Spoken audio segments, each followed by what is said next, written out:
তুমি আমি আমার আল্লাহ তাআলার ভয় অন্তরে ঢুকাইলা না। তুমি কিসের জন্য বাহাদুরি করো? তোমার তো আমার ওই কবরে যাইতে হবে। আমার আল্লাহ তাআলা ডাক দিয়া বলে,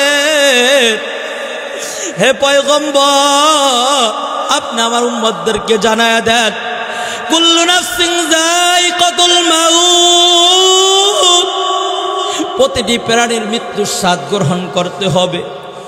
তুমি আমি যথায় পালাই না কেন, আইনামা তাকুনু, আল্লাহ তাআলা সূরা নিসার মধ্যে বলেন যে, আল্লাহ তাআলা ৭৮ নম্বর আয়াতের মধ্যে বলেন, আইনামা তাকুনু, যে তোমরা যখন দুনিয়ার বুক থেকে তোমরা মৃত্যুর জন্য যতই পালাও না কেন, আমার আল্লাহ তুমি যেই জায়গায় থাকবা তোমার ওই জায়গায় থেকে পাকড়াও করে ফেলবে। এ নবীর উম্মতের দল, আমার আল্লাহ তাআলার জন্য তোমার যদি অন্তরে একটু ভয় হয়, আমার আল্লাহকে একটু স্মরণ করিয়া, ওই মালিককে একটু স্মরণ করিয়া, যে তুমি আমি কবরে যাইলে কবর প্রতিদিন ডাক দিয়া বলে, আনা জুলমুন, আনা বাইতুল জুলমি, আনা বাইতুল ওয়াহদা, আমি কবর একাত্তর ঘর। যদি তুমি আমল নামা নিয়ে আসতে পারো, আমার কবরের মধ্যে তোমাকে আমি শান্তির মধ্যে রাখবো।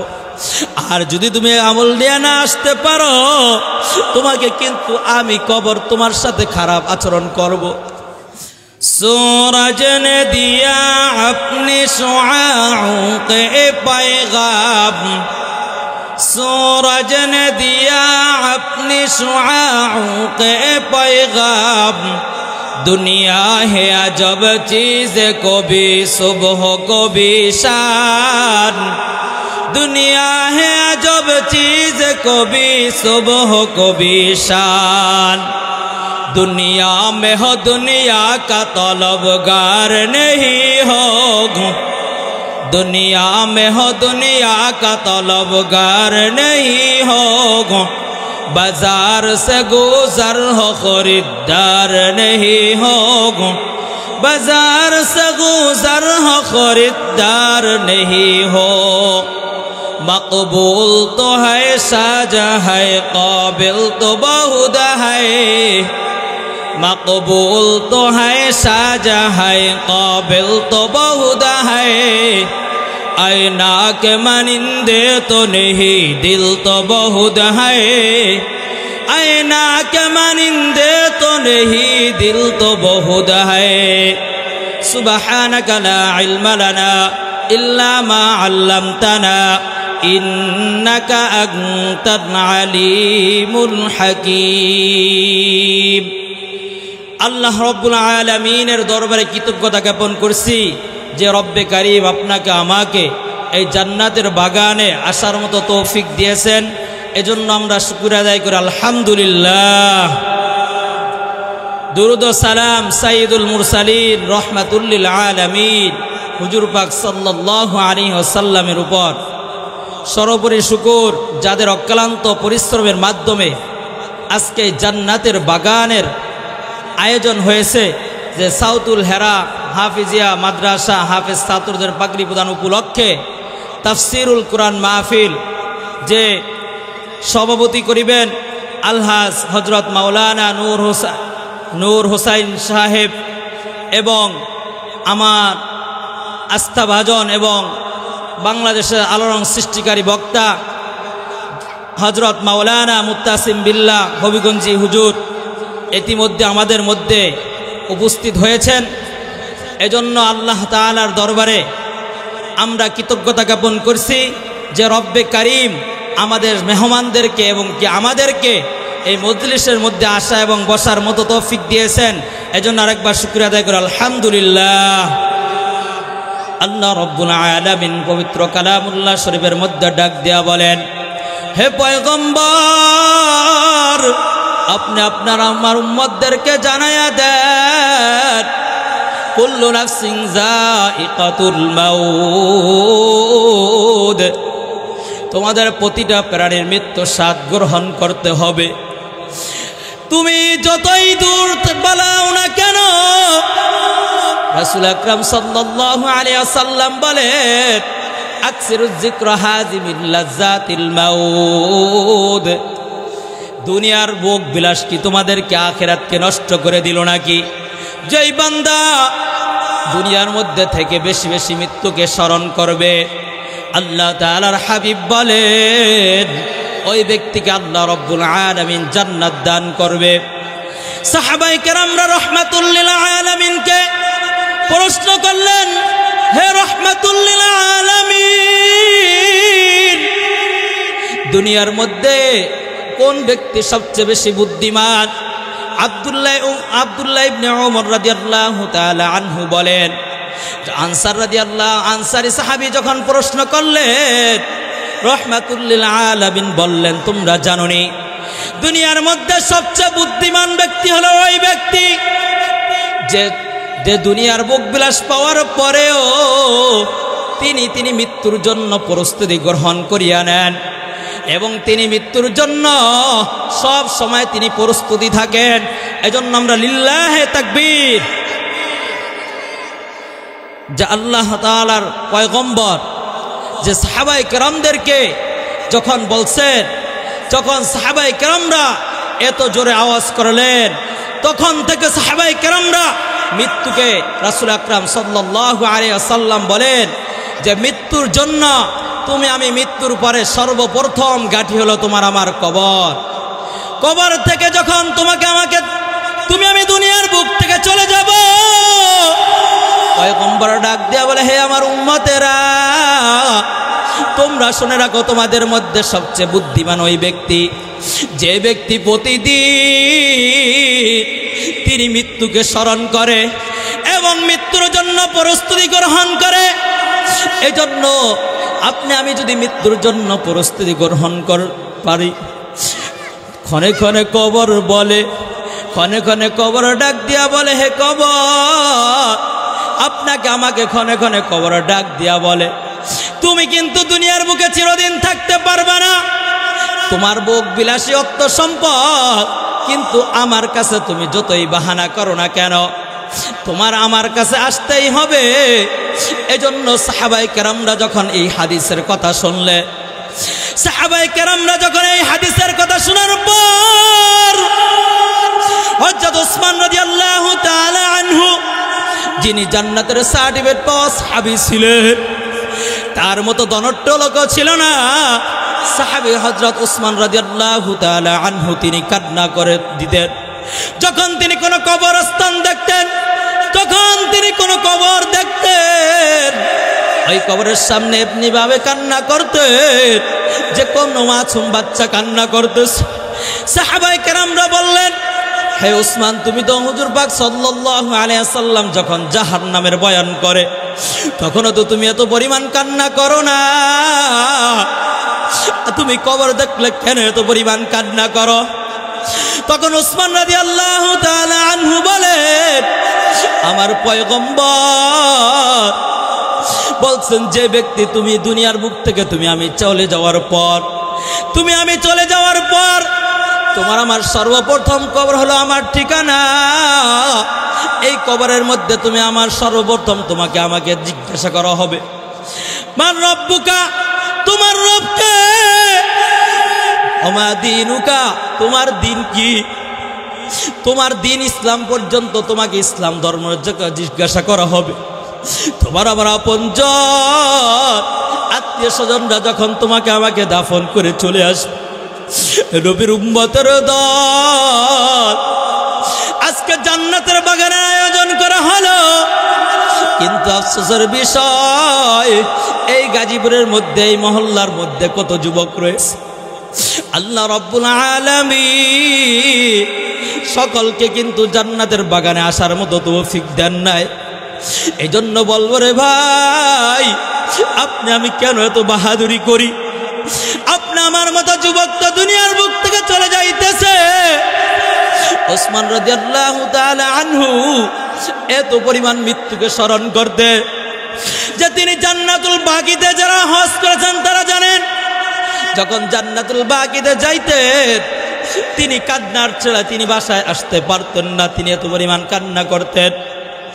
ওই উসমান রাদিয়াল্লাহু তাআলা আনহু দুনিয়ার বুক থেকে যাওয়ার জন্য তিনি জান্নাতের সার্টিফিকেট পাওয়ার পরেও তিনি এত পরিমাণ কান্না করতে যে আমার মাওলাকে ভয় করে রহমাতুল লিল আলামিন যার কোনো গুনাহ নাই তিনিও এত পরিমাণ কান্না করতেন যে না জানি আমার কোন কারণে আমার কোন ত্রুটির কারণে আমিও গ্রেফতার হয়ে যাই কিন্তু আমাদের নবীর তো কোনো গুনাহ ছিল না তিনি আমাদের উম্মতের জন্য এত পরিমাণ কান্না করতেন নবীর উম্মতের দল আজকে তোমার আমার জন্য আমার পয়গম্বরে তো কিছু রেখে গেল কিন্তু তুমি আমি জান্নাতের বাগানের আয়োজন করা হলো আজকে দেখবা এই মাদ্রাসাতে কত হাফেজে কোরআন বের হয় কিন্তু তারপরেও তোমার মনে একটু মায়া লাগে না সাহাবায়ে কেরামরা যখন জিজ্ঞাসা করলো এই হাদিস বলার পর সাহাবায়ে কেরামদের আমলের মধ্যে পরিবর্তন আওয়া শুরু করে দিল যে সাহাবায়ে কেরামরা যখন এই সুযোগ পান আমার মাওলা পাকের জিকির করতে থাকে ইয়া আইয়ুহাল্লাযীনা আমানু যকুরুল্লাহ যিকরান কাসীরা হে ঈমানদাররা তোমরা পরিপূর্ণ ঈমান এনে তোমরা কি করো বেশি বেশি আল্লাহর কাছে জিকির করো হে নবীর উম্মতের দল তুমি আমি শ্রেষ্ঠ উম্মত হওয়ার পরেও কিন্তু আজকে তুমি আমি আল্লাহর জিকির করি না আল্লাহ তাআলা তোমাকে আমাকে এত মায়া করে সৃষ্টি করেছে তুমি জানো নি পয়গম্বররা পর্যন্ত এই নবীর উম্মত হওয়ার জন্য আল্লাহ তাআলার কাছে সুপারিশ করছেন হে দয়ার মালিক আমি যদি এই জামানার পয়গম্বর না হই কিন্তু আমি যদি শেষ নবীর উম্মত হইতে পারতাম হযরত ঈসা আলাইহিস সালাতু ওয়াস সালাম এই দোয়াই করতেন যে আল্লাহ আমি যদি এই নবীর উম্মত হইতে পারতাম আমার আল্লাহ ওই নবীর দোয়াকে তিনি কবুল করে নিয়েছেন এজন্য বলবো রে হে যুবক ভাই তুমি আমি কিসের জন্য দুনিয়ার পিছে পড়লাম তোমার আমার 50 বছর অতিবাহিত হয়ে গেল 30 বছর অতিবাহিত হয়ে গেল তোমরা কি দুনিয়ার বুকে তাকায় দেখো না তোমরা যাদেরকে স্মরণ করো তোমরা জান্নাতের বাগানে যেহেতু নাই আসো যে যুবক তোমাদের মতো যুবক গত এক সপ্তাহ আগে ওই যুবক জানতো না যে তিনি দুনিয়ার বুক থেকে চলে যাবে তোমাকে আমি বোঝানোর জন্য বলতেছি রে ভাই তুমি আমি আগামীকাল ইচ্ছা করলো এই জান্নাতের বাগানে আসতে পারবো না এই জান্নাতের ব্যবস্থা থাকবে না কিন্তু আজকে তুমি একটু চিন্তা করে দেখো আমার পয়গম্বর বলেছেন যে বান্দারা জান্নাতের আলোচনার মধ্যে আসে ওই বান্দাদেরকে রহমতের ফেরেশতা দ্বারা আমি আল্লাহ বেষ্টন করিয়া নেই এই জন্য বলবো হে নবীর উম্মতের দল যদি তুমি জান্নাত কামাই করতে চাও সাহাবায়ে কেরামদেরকে অনুসরণ করো সাহাবায়ে কেরামরা কেমনি ভাবে অনুসরণ করতো যে বলতেছিলাম তোমার আমার মতো যুবক দুনিয়ার বুক থেকে চলে গেছে গত 2-1 সপ্তাহ আগে আমার মাদ্রাসার একজন ছোট ছাত্রী তিনি গুলশান বাড়ি দ্বারা সকালবেলা মাদ্রাসায় ক্লাস করছে 2টা বাজে বাসায় যাওয়ার পর একটা দুর্ঘটনার কারণে তিনি দুনিয়ার বুক থেকে মাগরিবের আগে চলে গেল তোমরা যারা আইডল মনে করো তোমরা ফেসবুক চালাও তুমি আমি গানের মধ্যে লিপ্ত হয়ে থাকি তুমি একটু বাবা বোঝার জন্য বলতেছি বাইজিদ মুস্তাবি রহমাতুল্লাহি আলাইহি তিনি এত বড় আল্লাহ ওয়ালা ছিলেন এত বড় বুজুর্গ ছিলেন মায়ের দোয়ার কারণে আজকে সারা বিশ্বের মানুষ তাকে চিনে বাইজিদ মুস্তাবি রহমাতুল্লাহি আলাইহি একদিন কবর জিয়ারত করে যাইতেছে কবর জিয়ারত করে যাওয়ার সময় দেখেন তার বাড়ির সামনে যাওয়ার আগে একজন ধনাঢ্য লোকের ছেলে দলিল দুলাল তার বাবা ছিল বড় লোক তিনি গান বাজনা করতেছে তখন বাইজিদ মুস্তাবি রহমাতুল্লাহি আলাইহি বললেন লা হাওলা ওয়ালা কুওয়াতা ইল্লা বিল্লাহ যখন গানের আওয়াজ শব্দ কানে আসে আমার পয়গম্বর বলছেন যখন এই বান্দা কোনো বান্দা আমার কোন উম্মত যখন এই দোয়াটা পড়বে আল্লাহ তাআলা যদি তার কানে গানের বাজনাও আসে তাকে এই গুনাহ থেকে মাফ করিয়া দিবেন এজন্য বাইজিদ মুস্তাবি তিনি এই সুন্নাতের উপর আমল করলেন যখন ওই ধনাঢ্য লোকের ছেলের কানে শব্দটা বসলো। তিনি রাগান্বিত আওয়াজ করে আয়েশা বাইজিদ মুস্তাবি রহমাতুল্লাহি আলাইহির গায়ে হাত তুলে দিলেন। বাধ্য দিয়ে তিনি তার মাথায় আঘাত করলেন। বাইজিদ মুস্তাবি রহমাতুল্লাহি আলাইহি আমার নবীর আদর্শকে কেমনি ভাবে লালন করছেন রে ভাই, আজকে তুমি আমি কানের মজা পাই। বাইজিদ মুস্তাবি তাই নবীর উম্মত ছিলেন। তিনি এত পরিমাণে তিনি যখন তাকে আঘাত করা হলো তিনি তাকে কিছুই বললেন না। ওই যুবককে কিছু না বলে তিনি বাসায় চলে গেলেন। বাসায় যাওয়ার পর তিনি পরের দিন সকালবেলা ওই দুলালে কি ওই বড়লোকের ছেলে তাকে গালিগালাজও করছে, কিন্তু তারপর তিনি কিছু বলেন নাই। আপনি আমি জানি আমার রহমাতুল লিল আলামিন, রহমাতুল লিল আলামিনের সাথে একজন ইহুদি, তিনি লেনদেন করার পর তার ওয়াদার আগেই তিনি খারাপ ব্যবহার করছেন, কিন্তু আমার নবী তাকে কিছুই বলেন নাই। কিন্তু এই সুন্নতের উপর আমল করে বাইজিদ মুস্তামি তিনি ওই দুলালকে কিছুই বললেন না। কোটিপতির ছেলেকে কিছুই না বলে তিনি বাসায় গেলেন। বাসায় যাওয়ার পর পরের দিন সকালবেলা তিনি ওই দুলালের জন্য তিনি তার মাথা ফেটে গেছে, কিন্তু তিনি এত সৎ আচরণের পরিচয় দিলেন। বাইজিদ মুস্তাবি রহমাতুল্লাহি আলাইহি তার খাদেমকে ডাক দেওয়া, হ্যাঁ খাদেম, অমুক এলাকার অমুক ছেলে তিনি গত রাত্রে আমার মাথায় আঘাত করছে, তার বাদ্যটা ভেঙে গেছে, তিনি আমাকে গালিগালাজ করেছে, তিনি তার মুখের দ্বারা কষ্ট পাইছে। তুমি এই উপটকন নিয়ে তার কাছে পৌঁছাইয়া দাও, তার ক্ষতিপূরণ তুমি তাকে দিয়া দাও। বাইজিদ মুস্তাবি রহমাতুল্লাহি আলাইহির কথা খাদেম চোখ দিয়া পানি পড়ে।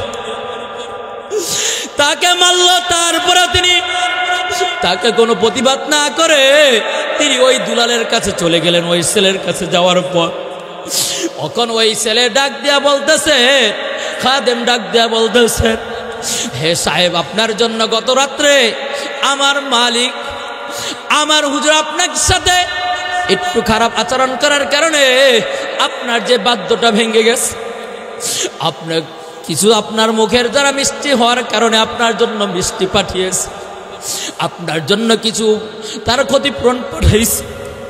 যখন যুবক দেখা যায় কিতাবের মধ্যে আসছে, আশরাফ আলী থানভী রাহমাতুল্লাহি আলাইহি বলে, ওই দুলাল ওই যুবক তিনি যখন খাদেমের থেকে এই কথা শুনলো, আমি বলতে সহজ কিন্তু পালন করতে অনেক কঠিন।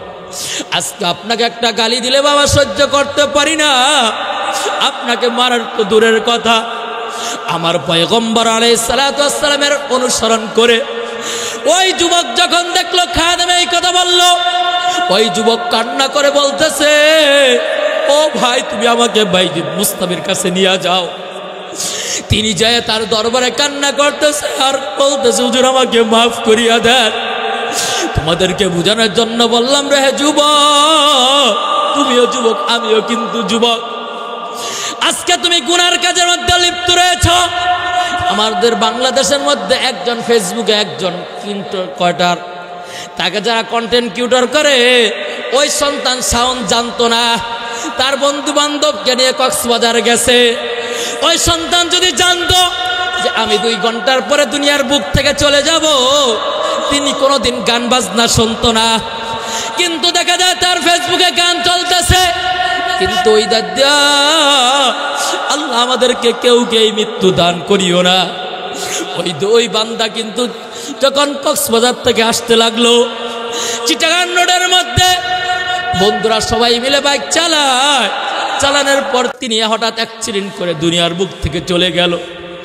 সবাই চিৎকার মেরে কান্দা করে আর বলে, কিন্তু তিনি মৃত্যুর আগে তিনি একটা স্টোরি লেখছে যে এই দুনিয়ার থেকে আমারও চলে যাইতে হবে। কিন্তু ওই যুবক বাবা, তোমাকে আমি গাজীপুর ভাইদেরকে বুঝানোর জন্য বলতেছি, তুমি আমি আমার আল্লাহ তাআলার ভয় অন্তরে ঢুকাইলা না। তুমি কিসের জন্য বাহাদুরি করো? তোমারও তো আমার ওই কবরে যাইতে হবে। আমার আল্লাহ তাআলা ডাক দিয়া বলে, হে পয়গম্বর, আপনি আমার উম্মতদেরকে জানায়া দেন, কুল্লু নাফসিন যায়িকাতুল মাউত, প্রতিটি প্রাণীর মৃত্যুর স্বাদ গ্রহণ করতে হবে। তুমি আমি যথায় পালাই না কেন, আইনামা তাকুনু, আল্লাহ তাআলা সূরা নিসার মধ্যে বলেন যে আল্লাহ তাআলা ৭৮ নম্বর আয়াতের মধ্যে বলেন আইনামা তাকুনু, যে তোমরা যখন দুনিয়ার বুক থেকে তোমরা মৃত্যুর জন্য যতই পালাও না কেন, আমার আল্লাহ তুমি যেই জায়গায় থাকবা তোমার ওই জায়গায় থেকে পাকড়াও করে ফেলবে। এ নবীর উম্মতের দল, আমার আল্লাহ তাআলার জন্য তোমার যদি অন্তরে একটু ভয় হয়, আমার আল্লাহকে একটু স্মরণ করিয়া, ওই মালিককে একটু স্মরণ করিয়া, যে তুমি আমি কবরে যাইলে কবর প্রতিদিন ডাক দিয়া বলে আনা জুলমুন, আনা বাইতুল জুলমি, আনা বাইতুল ওয়াহদা, আমি কবর একাত্তর ঘর। যদি তুমি আমল নামা নিয়ে আসতে পারো, আমার কবরের মধ্যে তোমাকে আমি শান্তির মধ্যে রাখবো। আর যদি তুমি আমল নিয়ে না আসতে পারো, তোমাকে কিন্তু আমি কবর তোমার সাথে খারাপ আচরণ করব। হাদিসের মধ্যে আছে পয়গম্বর আলাইহিস সালাতু ওয়াস সালাম বলে, আল্লাহ না করে কোনো বান্দা যদি তওবা ছাড়া দুনিয়ার বুক থেকে চলে যায়, আল্লাহ রাব্বুল আলামিন ওই বান্দাকে এত পরিমাণে শাস্তি দিবে যে তার কবরের প্রথমে যাওয়ার পর যে বলতেছিলাম ওসমান রাদিয়াল্লাহু তাআলা আনহু কেন কান্না করতেন, যখন কবরের থেকে একদিন আমাদের পয়গম্বর আলাইহিস সালাতু ওয়াস সালাম যাচ্ছিলেন এক সাহাবার জানাজার জন্য, তিনি তখন দেখলেন একটা কবর খোঁড়া হয়েছে। ওই সাহাবীর কবর খোঁড়ার করার পর কবরের সামনে তিনি পয়গম্বর বসে গেলেন। সাহাবায়ে কেরামদেরকেও ডাক দিয়ে বললেন, যখন ১-২ মিনিট চুপ থাকার পর সাহাবায়ে কেরামদেরকে বললেন, কবরের দিকে তাকায় বললেন, হে সাহাবায়ে কেরাম, তোমরা জানো নি এই কবরে যদি তুমি দুনিয়ার বুকে ভালো আমল করে আসতে পারো, তোমার সাথে ভালো আচরণ করবে। আর যদি তুমি আল্লাহ না করুক, তুমি যদি কোনো ভালো কাজ করে না আসতে পারো, এই কবর তোমার সাথে কি আচরণ করবে তোমরা জানো নি? যে যদি কোনো বান্দা তওবা না করে এই কবরের মধ্যে আসে, কবর প্রতিদিন ডাক দিয়া বলে আনা বাইতুল ওয়াহদা, আনা বাইতুল জুলমা, আমি কবর তো অন্ধকারের ঘর, ডানে মাটি বামে মাটি, উপরে বাঁশের ছাউনি। তুমি আমি যদি আল্লাহ তাআলার ইবাদত বندگی না করি, ইবাদত বندگی না করে যদি ওই কবরে যাই, সাহাবায়ে কেরামদের পক্ষে পয়গম্বর আলাইহিস সালাতু ওয়াস সালাম এই কথাই শিখাইছে যে এই মাটি তোমাদের কেমনি ভাবে চাপ দিবে, চাপ দেওয়ার পর দেখবা তোমার ডান পাজরের হাড্ডি বাম পাজরের মধ্যে ঢুকে যাবে, বাম পাজরের হাড্ডি ডান পাজরের মধ্যে ঢুকে যাবে। তোমাকে আমার জন্য জাহান্নামের আগুন তুমি আমি সহ্য করতে পারবো না। দুনিয়াতে সাধারণ মোমের আগুন সহ্য করতে পারি না, তুমি আমি কেমনে ভাবে ওই জাহান্নামের আগুন সহ্য করব? এজন্য বলবো রে হে নবীর উম্মতের দল, আমার আল্লাহ তাআলার যদি অন্তরের মধ্যে ভয় ঢুকাইতে পারো, আমার হাবিবের যদি মুহাব্বত অন্তরের মধ্যে ঢুকাইতে পারো, আমার পয়গম্বর ডাক দিয়া বলে আমার এই বান্দাদের জন্য যে আল্লাহ তাআলা বলেন ইয়া আইয়ুহাল্লাযীনা আমানুযকুরুল্লাহ, তোমরা কি করো আমার বেশি বেশি জিকির করো। আমানুযকুরুল্লাহ, বান্দা তুমি আমার ইবাদত বندگی করো না, তুমি তো জানো না একটা পশু কুকুর পর্যন্ত আমার মাওলার জিকির করে, গাছ পর্যন্ত আমি আল্লাহর জিকির করে, বা সমুদ্রের মাছ পর্যন্ত আমার জন্য জিকির করে। হে গাজীপুরের যুবক ভাই, বৃদ্ধ বাবারা, যদি আল্লাহ তাআলার অন্তরের মধ্যে আপনি আমি ভয় ঢুকাইতে পারি, আমার আল্লাহ তাআলা ডাক দিয়া বলে লা তাকনাতু মির রাহমাতিল্লাহ ইন্নাল্লাহা ইয়াগফিরুদ যুনুবা জামিআ। এ বান্দা তুমি যত পরিমাণ গুনাহ করো না কেন, আমি আল্লাহ কিন্তু তোমাদেরকে মাফ করিয়া দিব। এজন্য বলবো রে ভাই, আপনি আমি তওবা করি, আমার ওই আল্লাহর কাছে তওবা করে কান্না করে বলি, দয়ার মালিক আমি জীবনে অনেক গুনাহ করে ফেলেছি।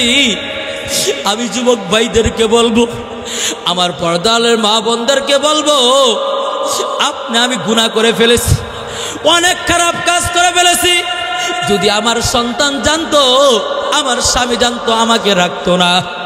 আমার বাবা মা যদি আমার গুনার কথা জানতো, এই সমাজের লোক যদি আমার গুনার কথা জানতো, তাহলে আমাকে এই চেয়ারে বসতে দিত না। এজন্য বলবো রে ভাই, আপনি আমার মাথাটা একটু বালিশের মধ্যে লাগায়া আপনি আমি একটু চিন্তা করি, আর ওই আল্লাহ তাআলার কাছে বলি, হে দয়ার মালিক, আমি কত গুনাহ করতেছি আল্লাহ, আমি জীবনে গুনাহ করে ফেলেছি, কিন্তু আল্লাহ আমি এটাও জানি তোমার রহমত থেকে কিন্তু আমি বেশি গুনাহ করি নাই। যেহেতু তুমি বলছো লা তাকনাতু মির রাহমাতিল্লাহ, হে বান্দা তোমরা যতই গুনাহ করো না কেন, আমার আল্লাহর কাছে যখন তুমি নামাজ পড়ে দুই কানা হাত উঠে দোয়া করবা, সিজদার মধ্যে যায় বলবা সুবহান রাব্বিয়াল আলা, আমার যখন প্রশংসা করবা, আমি তখন ফেরেশতাদেরকে বলি, হে ফেরেশতারা তোমরা শুনে রাখো, দেখো এই গাজীপুরের এই বৃদ্ধ বাবারা, এই যুবক ভাইরা আমাকে দেখে নাই, কিন্তু আমার খবরের শাস্তির ভয়ের কারণে আজকে দেখো তারা কান্না করতেছে। এই জন্য আল্লাহ রব্বুল আলামিন, যখন আমি আল্লাহর কাছে এই প্রার্থনা করতে পারবো, আল্লাহর কাছে কান্না করে বলতে পারবো, হে দয়ার মালিক, আমি জীবনে এই গুনাহ করে ফেলেছি, আমি জীবনে গুনাহ করে ফেলেছি, তখন আল্লাহ রব্বুল আলামিন তার রহমান নামের উসিলায়, সাত্তার নামের উসিলা যখন আপনি দিবেন, ও আল্লাহ আপনি তো আলিমুল গায়ব, আপনি তো গফুরুর রহিম, আপনার নামের উসিলা করে আমাকে মাফ করিয়া দেন, যেমনি ভাবে আদম আলাইহিস সালাতু ওয়াস সালামকে মাফ করিয়া দিবেন। এই জন্য বলবো রে গাজীপুরের যুবক ভাই, সাউতুল হেরায় আপনাকে আমাকে আজকে জান্নাতের বাগানের জন্য আহ্বান করা হয়েছে। আমরা এখনো যারা আসতে পারি নাই, আপনি আমার জন্য কিন্তু আগামীকাল এই প্যান্ডেল থাকবে না। আজকে আমি ইচ্ছা করলে কোটি টাকার মালিক হওয়ার পরেও কিন্তু আমি একজন হাফেজে কোরআনের বাবা হইতে পারলাম না। আমি আমার পর্দার মা বোনদেরকে বলবো, ও মা, তুমি কি মন চায় না তোমার হাফেজে কোরআনের মা হইতে? তোমার কি মন চায় না একজন আলেমের মা হইতে? ও বাবা, তোমার কি মন চায় না একজন আলেমের বাবা হইতে? আমি টাকা পয়সা দিয়া কি করব যদি আমার যদি দুনিয়ার বুক থেকে চলে গেলে? তুমি একটু চিন্তা করে দেখো, 3 টুকরা কাপড় ছাড়া তোমার আমার সাথে কিছু যাইবে না। এই জন্য বলবো রে ভাই, আমার আল্লাহ তাআলা আপনাকে আমাকে যে সুসংবাদ দিয়েই দিছে, এই জন্য আল্লাহ তাআলার কাছে 2 কানা হাত তুলে দোয়া করব, হে দয়ার মালিক, আমি আজকের পর থেকে আর গুনাহ করব না, আমি তোমার হুকুম নামাজ ছাড়ব না। আমার হাত 2টা উঁচু করে আমার মাওলাকে দেখায়া দেই। আমরা সকলে হাত 2টা উঁচু করে আল্লাহর কাছে বলি, হে আল্লাহ, আজকের পর থেকে আমি আর গুনাহ করব না, আমার গুনাহ করে ফেলেছি, আল্লাহ আমাদেরকে মাফ করিয়া দাও।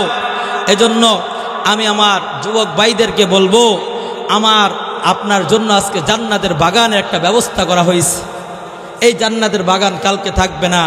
সাউদুল কোরআন হেরার মাদ্রাসার প্রতিষ্ঠাতা পরিচালক আমাদের বন্ধুবর মাওলানা বেলাল সাহেব অত্যন্ত মেহনত করেন। তিনি কিন্তু একজন ভালো হাফেজ, কিন্তু সবাই ইচ্ছা করলে হাফেজে কোরআন হতে পারে না। তার তেলাওয়াত শুনবেন যখনই থাকবে, আমরা যেহেতু গুলশান বাড়িদারা ঢাকা থাকি, এর থেকে আমরা জানি যে তার কেমন তেলাওয়াত।